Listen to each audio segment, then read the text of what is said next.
Hi everybody! Hi, so this is a September rewards video with the stories behind the artwork, what I've been up to all this month. So I've been just getting ready for a kind of a show that I'm going to be tabling at. And I'll put whatever information prevalent online sometime soon.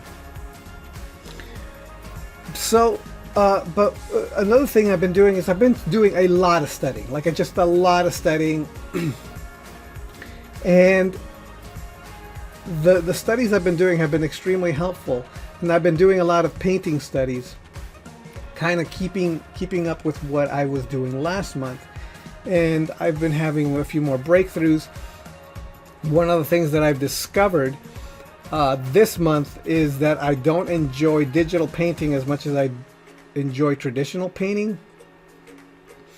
With digital painting, it seems like you're kind of doing the same process over and over and over, especially if you're just doing studies. Like once you get the studies down and the process down, it just kind of seems kind of repetitive.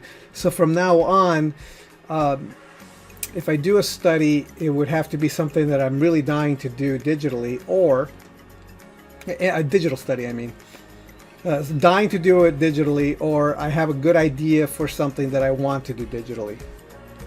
But otherwise I'm going to attempt to do more traditional stuff, which means that the files, the PSD files, are less than the JPEG files, because obviously JPEGs would be the scans and things like that I would bring out. But that isn't to say that there isn't plenty of PSD files. And on top of that, the digital files that you will be getting, silver patrons for this month, will actually, you'll be able to see the entire process, the layers, the way I painted these paintings. So here we go. Let's take a look at and talk about these drawings. Let's begin here. Figure drawing again, using the Ritmo pencil. It's a Ritmo charcoal pencil. I've been using newsprint and doing very short poses. So and there will be other figure drawings later on, but in this. But I just wanted to show you that these are these started off at 2 minutes. These are 2 minutes to 5 minutes, I believe, and then we went off to more. Let me move this in here, and then. So these are 2 minutes, and then I think the last one was maybe a 10-minute pose at the end here. On a different night, these are 2 minutes, and these are 2 minutes, and then it went to, I believe, 3-minute poses to 5-minute poses. I believe that's what it was. And then these were a different night. And these I am not very happy with. These are 2 minute. I just, nothing I was drawing really felt right. So we didn't get past 5 minutes, I think. I think we were at 3 minutes to 5 minutes, something like that. And everything I did in this night was just a complete flop. Like, it was just, I wasn't happy with my, I just felt off. It was just, nothing was working. So this is what it looks like when I have a bad night. All right, so let's begin here. This is a sketchbook drawing. Okay, so this is a repeat of last month's reward, because the reward that I sent off was a photograph, because the scanner that I was using didn't capture the colors correctly. But I decided to rescan it in a different scanner, and this scanner was way better. So I scanned these so that you could have a better version of these drawings here. So, and this is, again, this is similar to what I did last week, but this little painting is new. I used tape for the first time, and I taped a little cube, a little box around it, and then I painted inside it. This study was done from a black and white photo, and so I made up the colors. So I was just taking the black and white photo, and I wanted to make it a color photograph on my own by making up the colors. So the idea here was that black and white, the value is the only thing that's important. The color doesn't matter. So what I was trying to do was trying to get the color to match the value, and it doesn't matter what color I used as long as it matched the value in the photograph. This was not from a black and white. This actually was from a color photograph, and it turned out okay, but I'm kind of feeling that it's a little bit muddy. But like I said, it's a study. The whole point is to practice and try to see what happens if I do this or that, and sometimes things come out well and sometimes they don't, and I think this one came out okay. I don't think they came out great, but actually I'm going here you will see when it doesn't come out okay at all. In fact, I'll show it to you in my sketchbook, but this is from my sketchbook. This is new. It's from this sketchbook here, my big sketchbook. And as you can see, there here. So that's what it looks like here.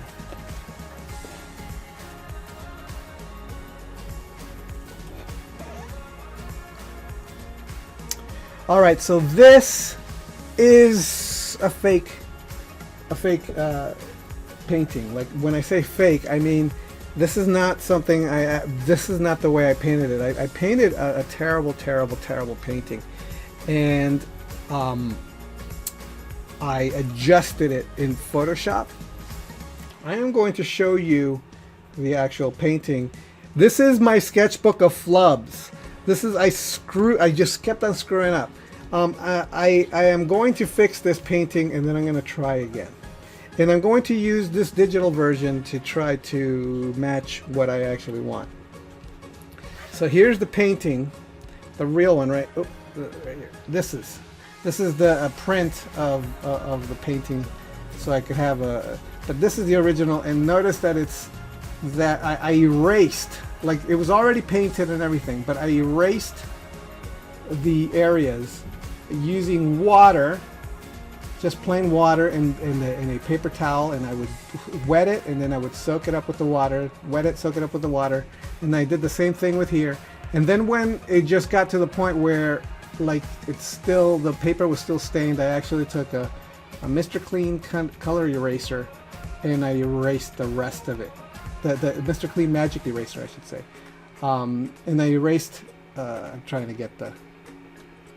And I erased the painting. So I'm gonna try again. I'm gonna go in and I'm gonna repaint this, and I'm gonna try to fix everything I don't like about it. For example, I hate this hand. It's just absolutely just amateurish. It looks terrible. So I'm going to fix it. I just wanted to give you this just so that you see what it looks like. And I don't know, I think I have a picture of the flubbed version. Maybe I'll share it another time, but so that's the story behind that. Okay, so this one. I went to the movies with my wife, and she went over to go get some things, for some popcorn and things like that. And I brought a sketchbook, and I brought a sketchbook that would fit in my pocket, and then I put my watercolors and a portable brush, water brush, a little pocket water brush, and I put that in my pocket. And then while I was waiting for my wife to come back with the popcorn, I did this painting in my itty bitty, teeny tiny sketchbook that fits in my pocket. And here's a little painting. So it's just this tiny. It turned out okay, but that's what I was doing while I was waiting for my wife to come back with the popcorn when I went to the movies. And so here it is. This was the very last digital painting that I did this month before I started working on Elsa, and I started working mostly traditional. So after this, I started doing more traditional stuff. Here's another digital painting. This is just another experiment. Just a lot of experimentation throughout. And here, this is the next page I've got in my brown sketchbook. I've realized that this is my favorite sketchbook so far. I'm gonna put this over here. It's a visitor's pass for a Warner Brothers, the Warner Brothers lot. I had a lunch with a friend of mine at the Warner's lot a couple of days ago. So here's that painting here. So you get to have a copy, and then here's the next page. So you get a copy of that, and then there's the next page here after that. Just doing a lot of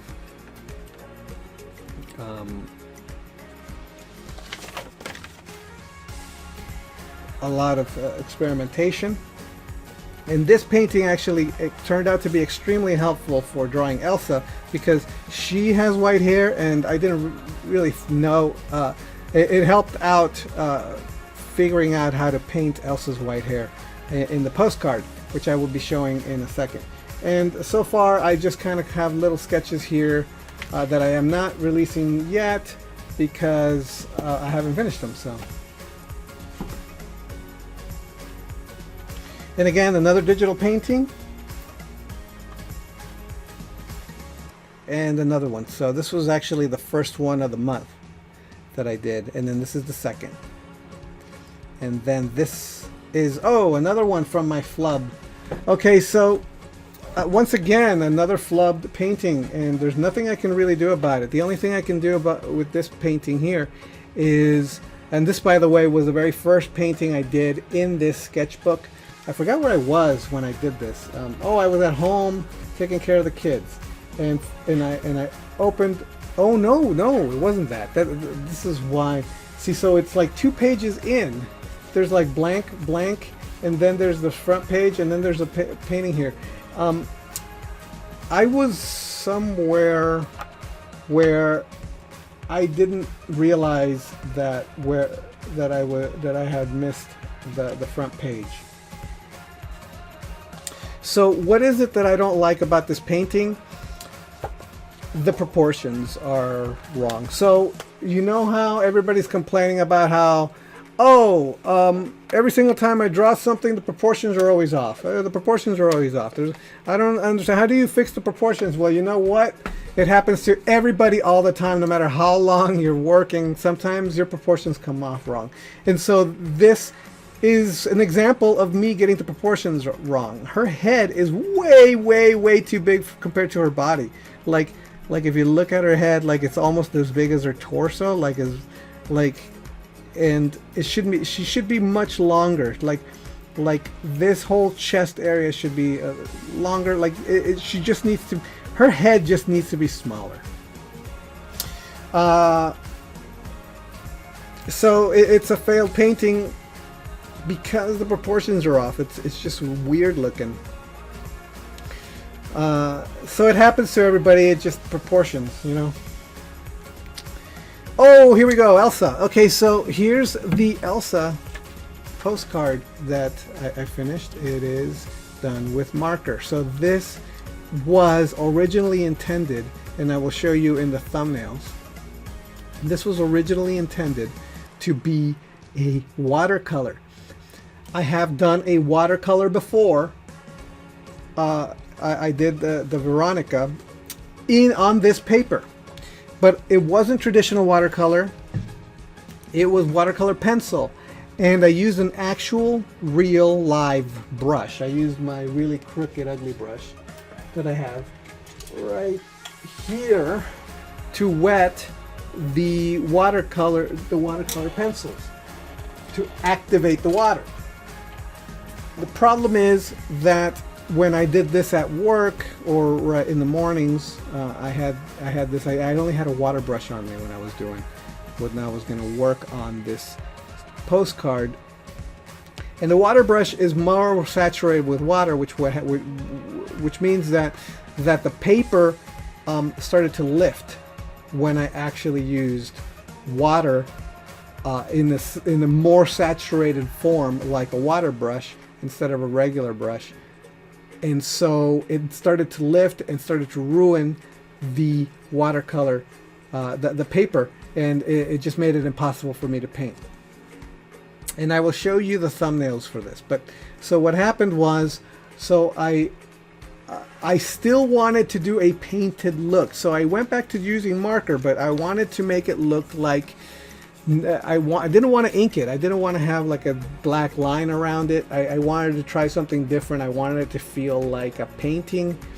So what I did was I colored it in marker, but I experimented using Prismacolor pencils to contain the marker, so that it wouldn't, so it would not look like marker so much, because marker, there is no thing about markers is that the fine, when you're using marker, there's no way to make it extremely fine and extremely concentrated, and to get like occlusion shadows and sharp edges on shapes.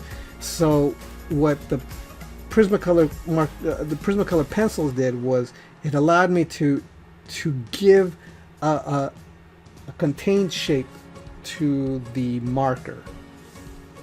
So it's a combination of using marker and using Prismacolor.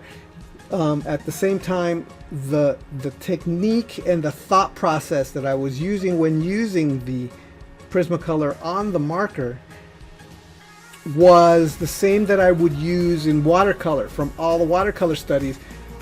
The watercolor studies completely and totally complemented everything that I was doing with this marker drawing. And it was really, really fun and enlightening to do that. And again, and look at her hair. Look at her hair. It contains a lilac on her hair. And that is because when I did this study of this girl, and in the photo reference I was using, her hair had a lilac look, and then there was a little bit of yellow in here and a little bit of other things. So I remembered, because as you will see when I was doing the thumbnails, when I was using only yellow to color her hair, it looked like Rapunzel.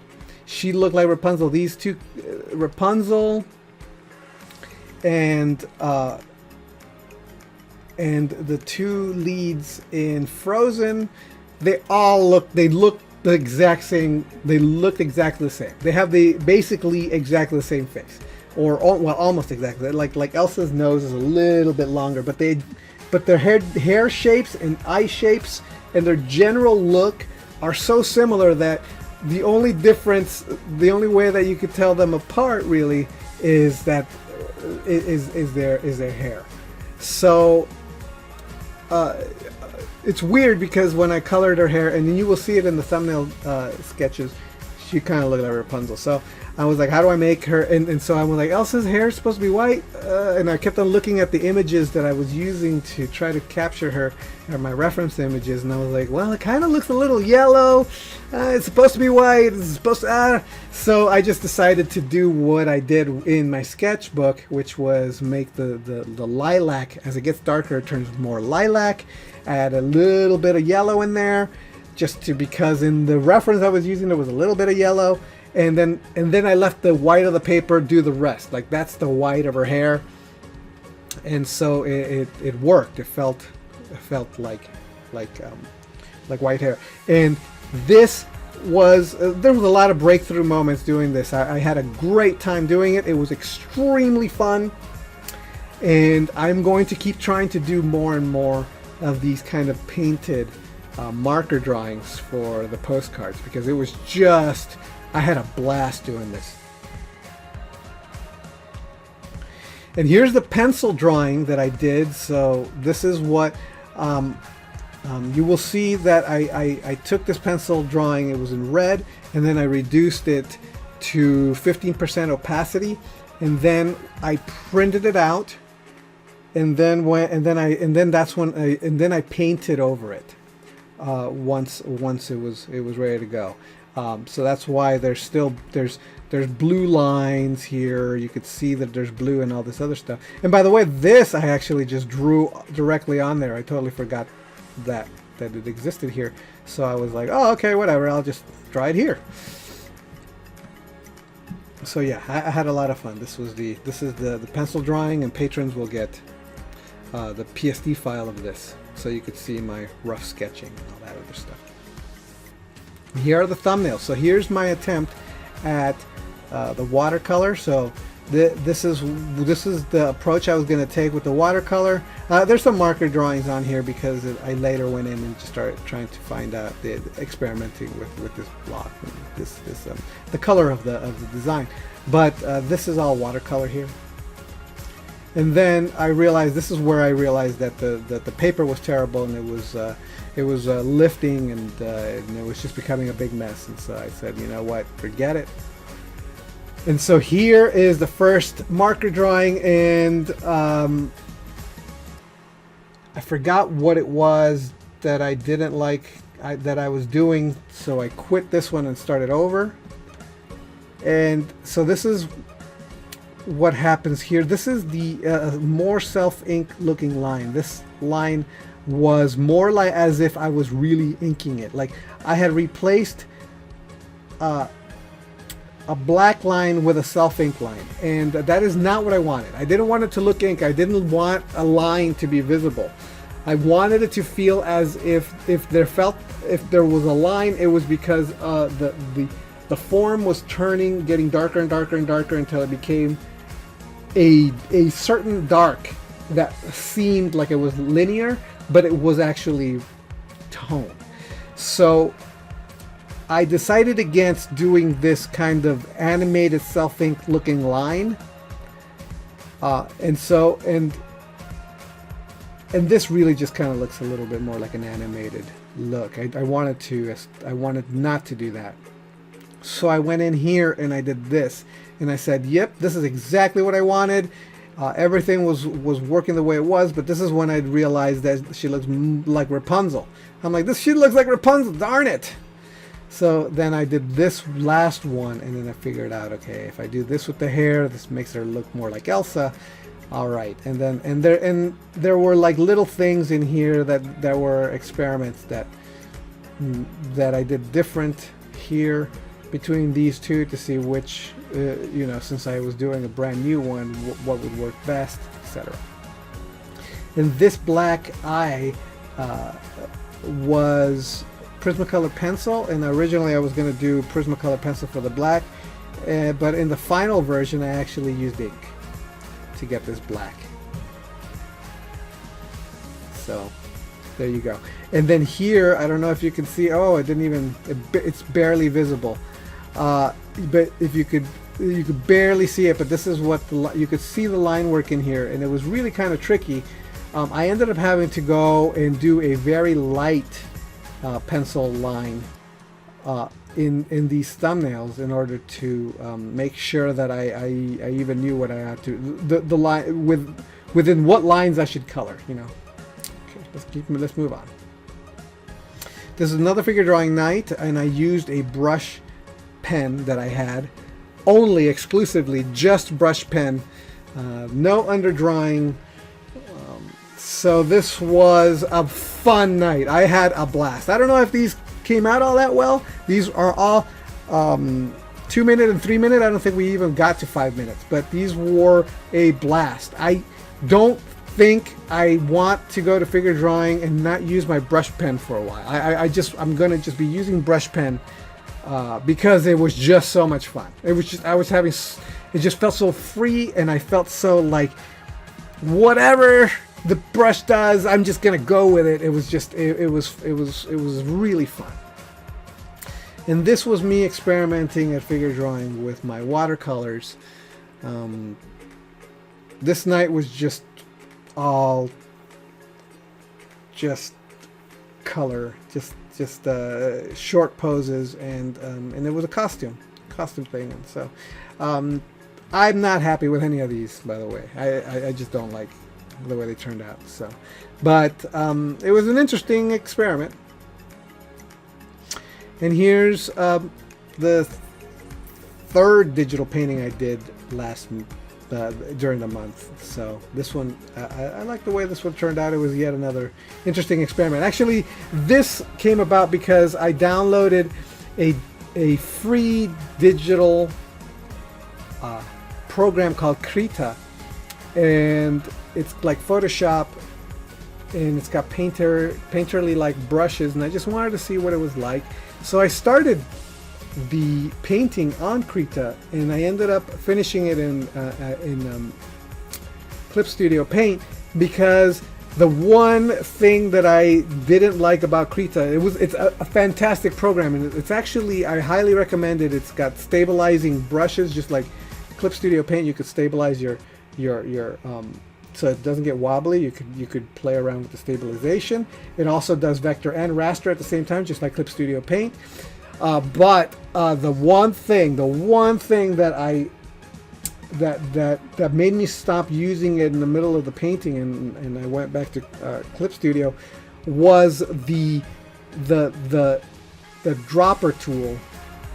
Two things.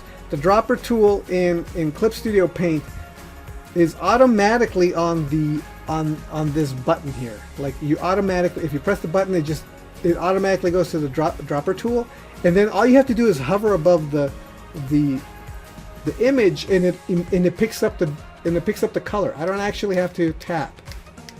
Not so in Krita, for two reasons. One, this button isn't the dropper tool, so I shortcutted the dropper tool to this button, because I'm so used to just pressing the button, getting the dropper tool, and then just keep doing that. So I got so used to doing it, because Clip Studio Paint uses it that way, that I got used to it. Second, it was getting in the way that I had to constantly be touching the screen.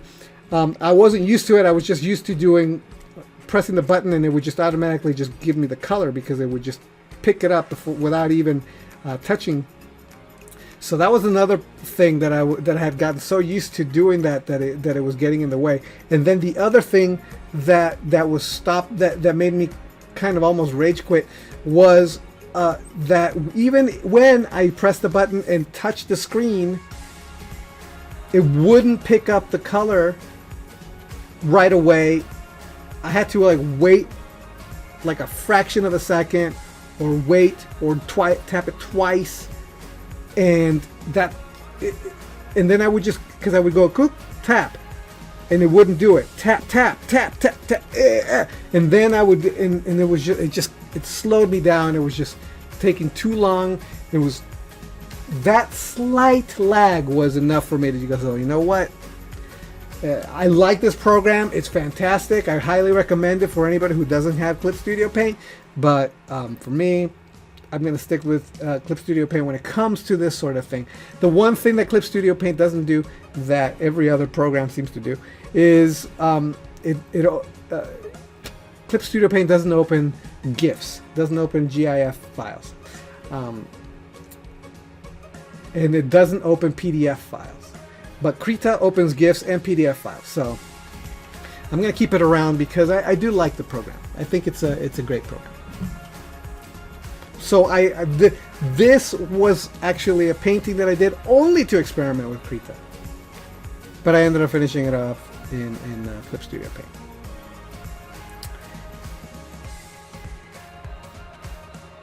And I'm missing a painting. This one. I don't know why it didn't appear. So this is the fourth painting I did. Yeah. So no, this was the first painting I did of the month. And I think I did talk about this. I did say that it was the first painting of the month. Okay, so but one of the things about this one is that I started everything here the thing that kind of was a breakthrough for me when doing these paintings, just wanted to just quickly say, is that these paintings were done in a very opaque style, in very similar to my watercolors. So to me, having done the traditional painting in my sketchbook and having done all these studies was invaluable for painting digitally. It was just it helps so much, and it really kind of reinforces color and value, and it helps you see things, and then it makes you make better decisions when you are going to do color digitally. It was I can't recommend it enough doing traditional painting. Okay, so that's the run through and the story behind everything. One more thing, and that is I'm going to be naming who actually gets this this month's postcard. So let me bring that up. There we go. So the winner of this month's postcard, and by the way, just before I announce the winner, so there actually is a tie between two Disney princesses. I gave a poll, remember? If you're watching this and you're not a patron, I put up a poll as to what Disney princess I should do. And for the longest time, Elsa was winning. So this is the reason why I started with her first. But the ended up becoming a tie. So it was Elsa and Belle from Beauty and the Beast was the tie. So next month I'm going to be painting or doing a marker drawing of Belle. So that will be next month's postcard. So if you want to, if you're not a patron and you want to get in on it, you could become a patron and your name will be submitted for the next giveaway, which is going to be Belle from Beauty and the Beast. And it'll be something like this. I haven't quite figured out exactly what I'm going to do, but yeah, and you can see that this is a real, this is a hand-done thing. So, okay, so the winner of this month's postcard is Eric Presteman. So Eric Presteman, I don't think you've won anything. Maybe you have. I don't remember. I'm gonna have to check. Maybe you won a poster, but this is your first postcard win, I believe. So here we go, Eric Presteman. You get Elsa from Frozen. So next month is going to be Belle. She is the one that tied Elsa, and that's what I'm going to be doing for next month's giveaway. So before I go, I would like to thank all of you patrons for supporting me. I'm going to name you by name in alphabetical order because that's the way it is listed here in this thing that I'm looking at. So thank you, Aaron Garcia, Ahobo Anastasia, Bill Fisher, Bill Munier, Binny, Brooke Brown, Chanel Winya, Eric Presteman, Eric Salham, Gallo Viking George Crawford, Heather Ingrid, Kit Dirks,